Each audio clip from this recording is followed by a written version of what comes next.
बसंत आता है तो प्रकृति सुधर जाती है, और जब किसी संत की कृपा आती है तो संस्कृति सुधर जाती है। आइए एक शिक्षाप्रद दृष्टांत के साथ सुनते हैं कुछ नया।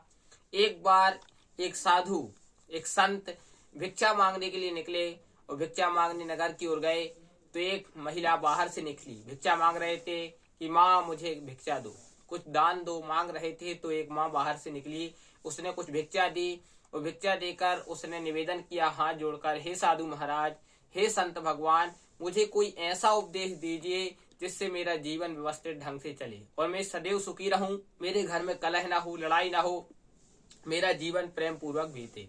साधु ने कहा कि मैं तुम्हें जब अगली बार भिक्षा लेने के लिए आऊंगा, कल भिक्षा लेने के लिए आऊंगा, तब तुम्हें जरूर कुछ ना कुछ उपदेश दूंगा।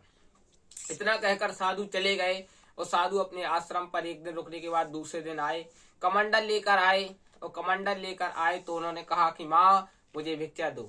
वही महिला अंदर से बाहर निकलती है, और जब बाहर निकलती है तो उस दिन उसने खीर बनाई थी। और खीर लाकर वह खीर कटोरे में लाती है और साधु महाराज के कमंडल आगे करते हैं। वह कमंडल में बहुत ज्यादा कचरा पड़ा हुआ था और वह महिला कहती है इसमें तो बहुत ज्यादा कचरा है, इसमें मैं अपनी खीर कैसे डाल सकती हूँ। साधु महाराज ने कहा कि जब इस कमंडल में कचरा पड़ा हुआ है और आप खीर नहीं डाल सकती है, साधारण सी वस्तु, उसी प्रकार उपदेश ज्ञान सबको नहीं दिया जाता। ज्ञान उसी को दिया जाता है जिसमें ज्ञान धारण करने की शक्ति होती है। कहने का तात्पर्य यह है ज्ञान कृपाण की धारी है, ज्ञान सबके को पच नहीं सकता, इसलिए ज्ञान तभी लेना चाहिए जब ज्ञान अमल कर सके। क्योंकि अपने हृदय में ज्ञान तभी आ सकता है जब अपने हृदय से कचरा निकल जाएगा। कौन सा कचरा? काम, क्रोध, मोह, लोभ, मद, मात्सर, अभिमान का जब कचरा निकलेगा तब हमें ज्ञान प्रभावित करेगा, तब हमारे अंदर ज्ञान आ पाएगा। इसलिए अगर सच में अगर ज्ञान लेने के आप अधिकारी बनना चाहते हैं, अगर आप उपदेश लेना चाहते हैं, तो आप अपने हृदय को निर्मल करिए। भगवान भी कहते हैं कि निर्मल मन जन सो मोहि पावा, वो मोहि कपट छल छिद्र न भावा। इसलिए मन को निर्मल करो, संतों का संग करो, भक्ति करो, क्योंकि प्रथम भगति संतन कर संगा, दूसर भगति मम कथा प्रसंगा।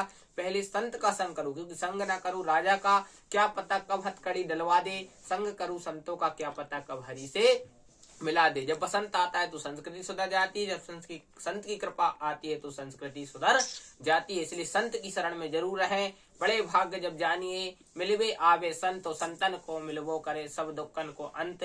जब विभीषण महाराज और हनुमान जी मिले तो विभीषण ने कहा कि अब मोहि भाव भरोसे हनुमंता, बिनु हरि कृपा मिल ही नहीं संता। और जब संत मिल जाए तो समझ लो आपको भगवान मिलने वाले हैं, आपका जीवन व्यवस्थित होने वाला है। संत और ब्राह्मण की आपके जीवन में कृपा रहेगी। ब्राह्मणों के चरणों का खूब आशीर्वाद लें, क्योंकि ब्राह्मण का खूब आशीर्वाद लगता है, संत का खूब आशीर्वाद लगता है। संत ब्राह्मण का आशीर्वाद रहेगा तो आपका जीवन सुखी रहेगा।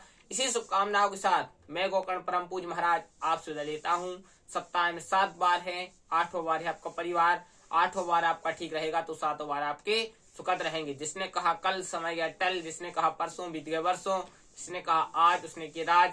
प्रेम से बोलो हरे कृष्णा, राधे राधे, जय श्रीमन नारायण।